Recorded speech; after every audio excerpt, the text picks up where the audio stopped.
1 minute थांबा. ते जे घाणेरडं जंकचं पाकिट आहे ना, ते बाजूला ठेवा. असला भुसार घाणेरडा जर माल तुम्ही खात असाल तर तुम्ही आयुष्यात कधीच श्रीमंत होऊ शकत नाही. तुम्ही म्हणाल, एक येडी झाली का उर्मिला? 1 सेकंद थंबनेल वरती काहीतरी वेगळं लिहिलेलं, व्हिडिओ सुरू झाल्यानंतर वेगळंच बोलतेय. सगळं सांगणार आहे तुमच्या बरोबर. लक्षात घ्या, श्रीमंत माणसं सगळ्यात मोठी इन्व्हेस्टमेंट कशामध्ये करत असतील तर फूड मध्ये करतात. The basic challenge that I felt is food. Energy म्हणून फूडकडे बघितलं जातं आणि त्याच्यामुळे अतिशय हेल्दी त्यांचा दृष्टिकोन असतो अन्नाकडे बघण्याचा. हा जसा एक गुण आहे, तसेच त्यांचे बरेचसे गुण आहेत, बरेचसे बदल आहेत आणि सिक्रेट्स आहेत जे मी तुमच्याबरोबर शेअर करणार आहे. ते मला कसे कळले? मी आणि सुकीर्तनं पण एक छोटंसं स्वप्न गोल बघितलं आणि त्याच्यामुळे आम्ही एका वेगळ्या आर्थिक स्तरापर्यंत पोहोचलो. आणि आता आम्ही आसपासची सगळी माणसं बघतो आणि निरीक्षणातून मला श्रीमंत आणि गरिबांमधले हे फरक जाणवले. ते जाणून घेण्यासाठी व्हिडिओ शेवटपर्यंत पाहत राहा. नंबर 1, तुमचं इनर सर्कल बदलतं. म्हणजे तुमच्या अतिशय जवळचे मित्रमैत्रिणी किंवा उठबस करणारे फॅमिली, फ्रेंड्स, नातेवाईक या सगळ्यामध्ये प्रचंड बदल होतो जेव्हा तुम्ही यशस्वी होता, तुमच्याकडे पैसे येतात, तुम्ही श्रीमंत होता तेव्हा. जेव्हा तुम्ही मिझरी लव्स कंपनी, जेव्हा तुम्ही बेरोजगार असता, जेव्हा तुम्ही सगळ्या प्रॉब्लेम्स मध्ये अडकलेला असता, जेव्हा तुम्हाला काहीच कुठचाच मार्ग सापडत नसतो, तेव्हा तुम्ही लई रिलेटेबल असता. तुम्हाला खूप सारे मित्रमैत्रिणी मिळतात ज्यांच्या समोर तुम्ही रडू शकता, कंप्लेंट करू शकता, क्रिबिंग करत बसू शकता, सगळ्याला नावं ठेवणे आणि या सगळ्याला ना मस्त प्रेक्षक मिळतात. परंतु जेव्हा तुमची प्रगती होते तेव्हा ते सगळं बदलायला सुरुवात होते. लिटरली तुमचं इनर सर्कल बदलायला लागतं. त्याचं कारणच असं असतं की तुम्ही कमी रिलेटेबल होता. त्याच्यामुळे जेव्हा तुम्ही तुमचे स्वप्न पूर्ण करायला लागता, तुमचे ध्येय साध्य करायला लागतात, तेव्हा तुम्ही त्यांना रिलेटेबल होत नाही. त्याची 2 महत्वाची कारणं. आता तुमचे प्रॉब्लेम्स सेम नाही आहेत आणि आता तुमचे नेक्स्ट गोल्स जे आहेत ते पण सेम नाही आहेत. त्यामुळे तुम्ही बोलणार कशावरती? त्यामुळे कॉन्व्हर्सेशनच घडत नाही आणि त्याच्यामुळे तुमचं सगळं इनर सर्कल बदलायला लागतं. Number 2, where they live. तुम्ही यशस्वी होता, तुमच्याकडे 4 पैसे येतात, तेव्हा तुमची मानसिकता घराकडे बघण्याची, राहण्याची पूर्णपणे बदलते. आणि हे मला खूप जाणवलं. म्हणजे जेव्हा मला मोजके पैसे मिळायचे, फिल्म इंडस्ट्रीमध्ये वेगवेगळ्या फिल्म्स किंवा सिरियलच्या निमित्तानं जिथे जिथे सेट लागेल तिथे तिथे घर मी बदलत राहायचे. त्या ठिकाणी दिवसभर राबायचं आणि तिथे जाऊन पडायचं दमून भागून. अशा पद्धतीनं तुमच्याकडे जेव्हा तुम्ही स्ट्रगलिंग काळामध्ये असता, युटिलिटीसाठी तुम्ही ते बघत असता. पण जेव्हा तुम्ही स्टेबल होता, थोडे स्थिर स्थावर होता, तुमची आर्थिक परिस्थिती जरा चांगली होत जाते, तेव्हा तुमच्यासाठी तुमचं घर हे खूप पवित्र असतं. रिलॅक्स्ड, पीसफुल, फक्त कामासाठी, युटिलिटीसाठी दमून भागून काबाड कष्ट करून पडण्याची जागा नाही, तर थोडंसं क्रिएटिव्ह काम करण्याची जागा. प्रत्येक गोष्टीचं डिझायनिंग केलेलं असतं. तुमच्याप्रमाणे घर बनलेलं असतं की इथे मी झोपते, इथे मी काम करते, ही एक्स्ट्राची बेडरूम, हे याच्यासाठीच आहे. आणि तुम्ही त्या घराला तुमच्या पद्धतीनं सजवता आणि तसंच ठेवता आणि त्याच्याकडे बघण्याचा दृष्टिकोन खूप बदललेला असतो. नंबर 3, श्रीमंत माणूस वेगळा दिसायला लागतो. आर्थिक परिस्थितीमुळे तुम्ही सुंदर दिसायला लागता, हे सत्य आहे.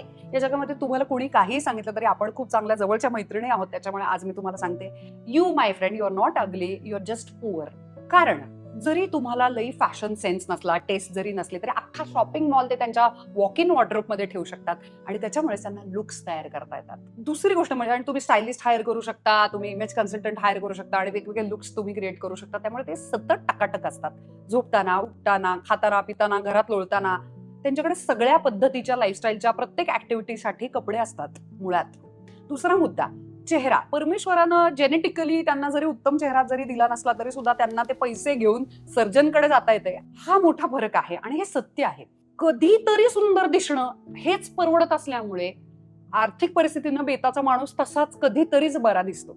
पैशानं या सगळ्या गोष्टी खरोखरीच घेता येतात आणि त्यांना अपिअरन्स बद्दलचं महत्व श्रीमंत लोकांना प्रचंड आलेलं असतं की व्हिज्युअल अपिअरन्सच्या सायन्स प्रमाणे आपण प्रत्येक कॉन्व्हर्सेशन, पॉवर डायनॅमिक, प्रत्येक सेल्स, प्रत्येक मीटिंग, प्रत्येक contract, you will see them Takatak.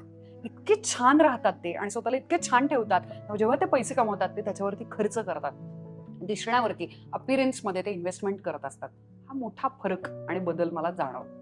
Number 4, श्रीमंत माणूस आणि गरीब माणसामधला मोठा फरक म्हणजे गरीब माणूस आपल्या परिस्थितीबद्दल सतत नावं ठेवत असतो आणि सतत कंप्लेंट करत असतो आणि त्याच्याविषयी बदल करण्यासाठी अतिशय ठरलेल्या सरधोपट मार्गानं कष्ट करत राबत आपलं आयुष्य घालवतो. आणि त्याच्याच विरुद्ध श्रीमंत माणूस हा सतत स्वतःमध्येच इन्व्हेस्टमेंट करत असतो. मोठा फरक म्हणजे काय, मी ना आता लिटरली महिन्याला 200, 400 शेकड्यानं करोडो रुपये कमवणाऱ्या लोकांना सुद्धा भेटलेले. आणि तेव्हा माझ्या लक्षात आलं की हे लोक म्हणजे 200 कोटी आहेत, 100 कोटीचं कर्ज आहे, त्यांना पण झोप नाही, त्यांची पण वाट लागली आहे, तरीही ते सतत काहीतरी नवीन शिकत असतात, ते सतत नवीन कौशल्य आत्मसात करत असतात, ते सतत मेंटॉर शोधत असतात, ते सतत नेटवर्किंग करत असतात, ते सतत नवीन माणसांना भेटतात आणि ते सतत नॉलेज घेऊन अपडेटेड राहत असतात. ऑनलाईन कोर्सेस करताना, क्लासेस जॉईन करतात, पर्सनल ट्रेनर्स लावतात, घरी येतात शिक्षक त्यांच्या, सतत मेंदूला खुराक देतात, सतत जेवढे काय पैसे, 4 पैसे उरले 4 पैसे, 400 करोड असतील 400 करोड, स्वतः मधल्या मेंदू सतत पर्सनॅलिटी, पर्सनल डेव्हलपमेंट याच्यासाठी सेल्फ इन्व्हेस्टमेंट करत असतात. नंबर 5, श्रीमंत आणि गरीब माणसांमधला मोठा फरक जो माझ्या निरीक्षणास आला आणि तो म्हणजे ट्रॅव्हलिंग करताना. जो बिचारा गरीब माणूस असतो तो आपल्या लोकल वेकेशन्सला जातो रिलॅक्स होण्यासाठी, त्याच्या आयुष्यातल्या कष्टांना विसरण्यासाठीचा ब्रेक म्हणजे त्याच्यासाठीची ट्रिप असते. पण बऱ्याचदा ते तिथे पण पैसे वाचवण्याच्या नादामध्ये ट्रिपमध्ये सुद्धा लोक इतके राबतात, इतके कष्ट करतात की ते आल्यानंतर रिलॅक्स व्हायच्या ऐवजी आजारी पडतात चक्क. परंतु श्रीमंत माणसं फक्त रिलॅक्सेशनसाठी ट्रिपला जात नाहीत, ते कुठल्या तरी डिस्टन्स लँडला, कुठच्या तरी वेगळ्याच कंट्रीजमध्ये जाऊन एक्सप्लोर करतात. कारण की त्यांना त्यांच्या रोजच्या आयुष्यामध्ये आहे त्या ठिकाणी वर्क लाईफ बॅलन्स वगैरे सॉलिड जमलेलं असतं. ते त्यांचं विश्रांती वेळच्या वेळेला घेत असतात आणि फक्त एक्सप्लोरेशनसाठी फॉरेन लोकेशन्सवरती ते वेकेशन्सला जातात. नंबर 6, श्रीमंत माणसांना जग वेगळ्या पद्धतीनं ट्रीट करतं आणि म्हणून ते सतत साशंक असतात आणि सतत सावध असतात. त्याचं कारणच असं की एकतर लोक त्यांच्या प्रेमात पडतात आणि ऑ मध्ये असतात आणि रिस्पेक्टमध्ये असतात आणि त्यांना सुधरतच नाही ते आसपास काय करावं. आणि दुसरं म्हणजे नाहीतर लोक त्यांच्यावरती भयानक जळतात, कारण की त्यांच्यासारखं व्हायचंय ना लोकांना. Isn't it obvious? एनव्हियस असतात लोक. आणि एक महत्वाचा गुण, तुम्ही कधीच कुठच्याच यशस्वी माणसाला बेसावत बघणार नाही. ते सतत प्रचंड निरीक्षण करत असतात, हायपर अलर्ट असतात, त्यांच्या आसपास काय चाललंय, कोण माणसं आहेत, काय काय चालू आहे, त्यांना सगळं माहिती असतं. जर आपल्याला असं वाटत असेल की यांचं लक्षच नाहीये किंवा कंपनीच्या या भागाकडे, या डिपार्टमेंटकडे, या माणसांच्याकडे, या गोष्टींकडे त्यांचं लक्षच नाही, असं आपल्याला जर वाटत असेल तर ते चूक आहे. याच्या मागे सुद्धा त्यांनी विचारपूर्वक निर्णय घेतलेला असतो की कशाला कानाडोळा करावा आणि कशाकडे फोकस करावा. नंबर 7, श्रीमंत माणसं तुमच्या अप्रुव्हल आणि तुमच्या मतासाठी थांबलेली नाहीत. काही पडलेलं नसतं. आपल्याला असं वाटतं आता मी घाण ट्रोल करेल, आपल्याला असं वाटतं सोशल मीडियावरती सगळं व्हायरल झालेलं आहे, हा कमेडियन संपला, हा ऍक्टर संपला, हा सेलिब्रिटी संपला वगैरे वगैरे वगैरे. त्याच्या फील्डमध्ये रिस्पेक्टिव्ह जे काही फील्ड आहे त्याच्यामध्ये आता तो काही यशस्वीच होत नाही, काही याच्यातलं होत. इतकी ताकद असते त्यांच्या मनस्थितीवरती आणि त्यांचा माइंडसेट इतका स्ट्रॉंग असतो की लिटरली ज्या दिवशी कॉन्ट्रोवर्सी झाली आहे त्यांना माहिती असतं की कुठे थोबाड उघडायचं.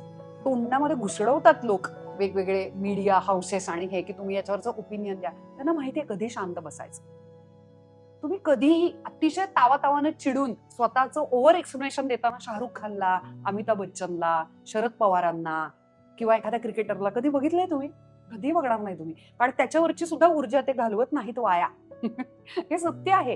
हा जो बदल आहे ना, म्हणजे जेव्हा तुम्ही स्ट्रगलिंग काळामध्ये असता तुम्हाला असं वाटतं ह्या माझ्या जवळच्या माणसांनी तरी मला सपोर्ट करायला पाहिजे, यांचा तरी मला पाठिंबा पाहिजे, यांना तरी मी कन्व्हिन्स करून सांगतो की ही जी स्कीम आहे किंवा हे जे माझं स्वप्न आहे किंवा मला जो युट्यूब चॅनल उघडायचा आहे आणि किमान ऐकून तरी घे आणि सपोर्ट तरी कर किंवा तुझे इनपुट चांगले. त्याच्यावरती वेळ सुद्धा वाया घालवू नका. तेव्हा वाटणं साहजिक आहे, पण नंतर तुम्ही जेव्हा त्या प्रवासाला लागता आणि तुमची स्वप्न बऱ्यापैकी पूर्ण व्हायला लागतात तेव्हा तुमच्या लक्षात येतं की ना त्यांनी आपल्या प्रेमात पडावं किंवा अप्रूव्ह करावं याची आता आपल्याला गरज आहे, ना आपल्याला ते पाहिजे.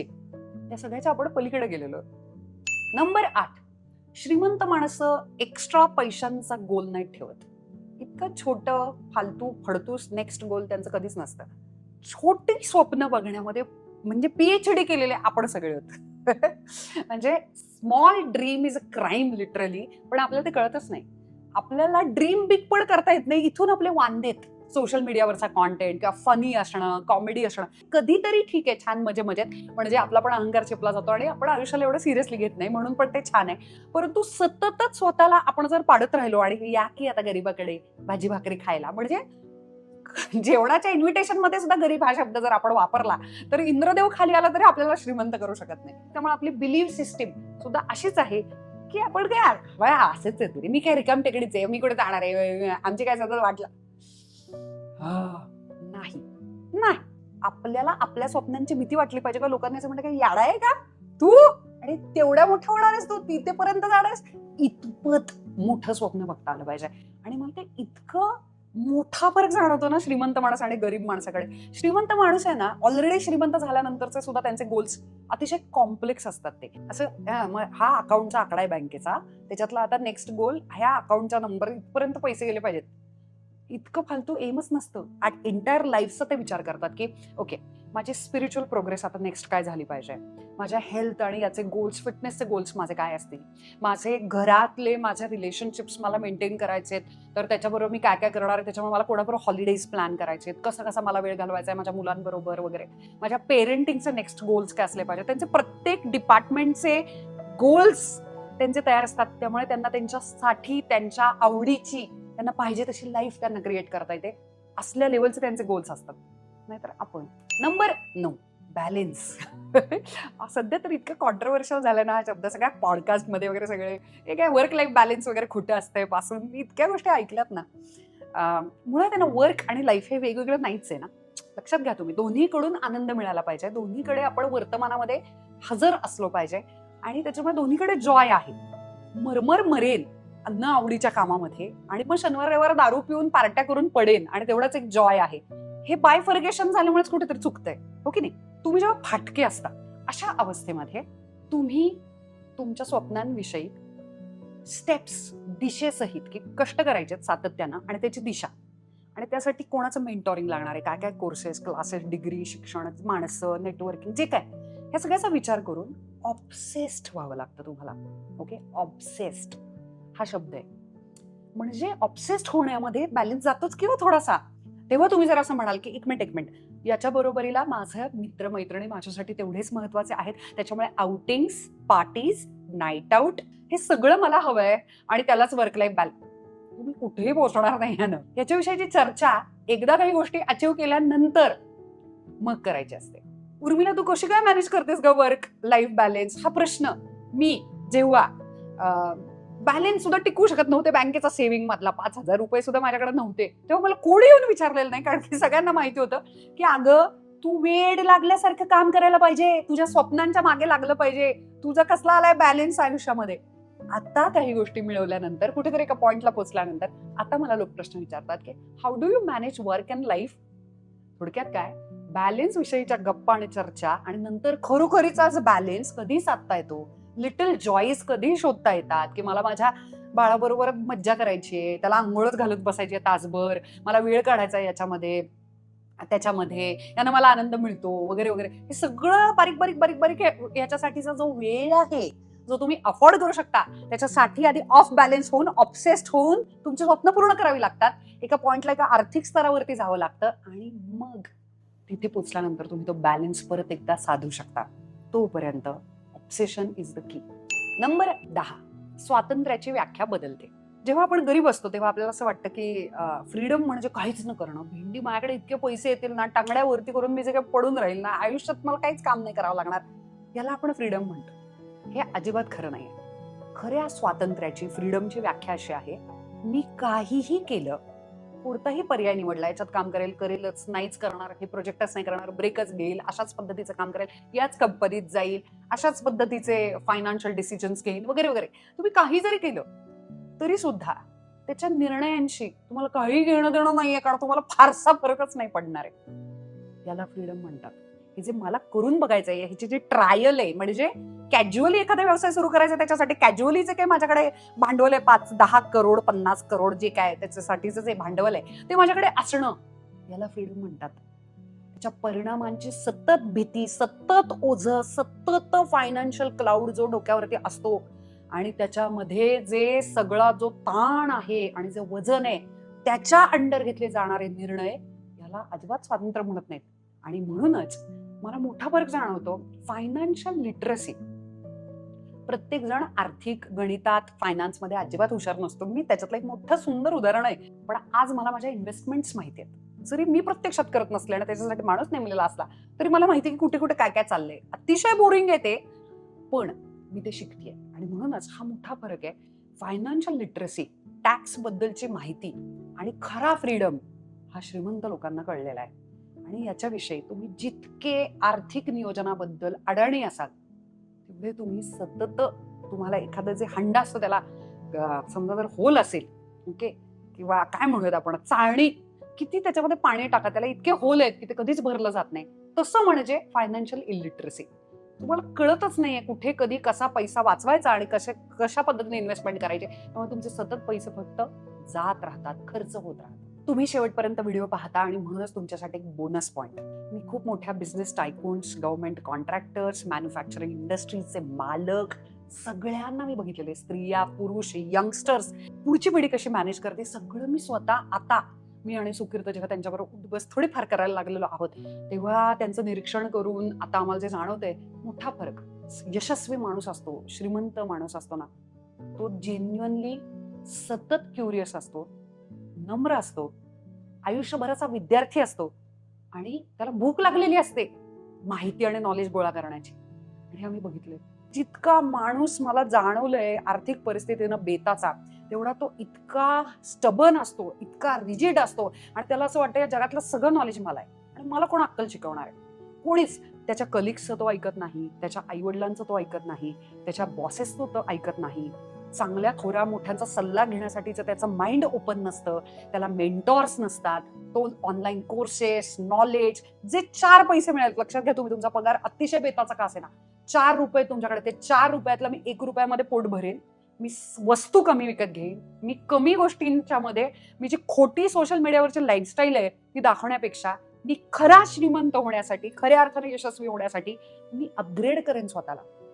नवीन कोर्सेस, ऑनलाईन कोर्सेस, शिक्षण, पर्सनॅलिटी, दिसणं, फिटनेस, स्वतःमध्ये सतत इन्व्हेस्टमेंट करत राहिली पाहिजे. आणि हा मोठा मोठा फरक मला जाणवतो आणि तो अतिशय महत्वाचा आणि तो मानसिकतेचा आहे. आणि हे आपण शिकलं पाहिजे. आपल्यातल्या प्रत्येकाला आपण लक्ष्मी डिझर्व करतो, चांगल्या मार्गानं आपण सगळे ऐश्वर्य, पैसे, श्रीमंती डिझर्व करतो. तुम्हाला एकही श्रीमंत माणूस कधीच पेसिमिस्टिक किंवा साध्या भाषेत निगेटिव्ह, नकारात्मक बघूच शकत नाही. तुम्ही मला शोधून द्या आणि याच्यावरती मी इथे थांबते. मी माझं नाव बदलेन जर तुम्हाला कोणी एखादा श्रीमंत माणूस मिळाला जो ऑप्टिमिस्टिक नाहीये, जो सकारात्मक दृष्टिकोन त्याचा नाहीये आयुष्याकडे बघण्याचा, ज्याचा प्रचंड हेल्दी ॲटिट्यूड नाही आयुष्याकडे बघण्याचा, असा तुम्ही एखादा अतिशय यशस्वी माणूस मला शोधून दाखवायचा. सध्याच्या काळामध्ये, पडत्या काळामध्ये मेंटल हेल्थ आणि याच्यामुळे जर कोणी असेल तर ते अपवाद आहेत. आपण नियमाविषयी बोलत आहोत, तर मी माझं नाव बदलेन. हे बदल आपण करावेत आणि म्हणूनच हे सगळे सिक्रेट्स आणि ट्रेट्स आणि बदल मला तुमच्यावर शेअर करायचे होते. शेवटपर्यंत व्हिडिओ पाहिला त्यासाठी थँक्यू. I love you.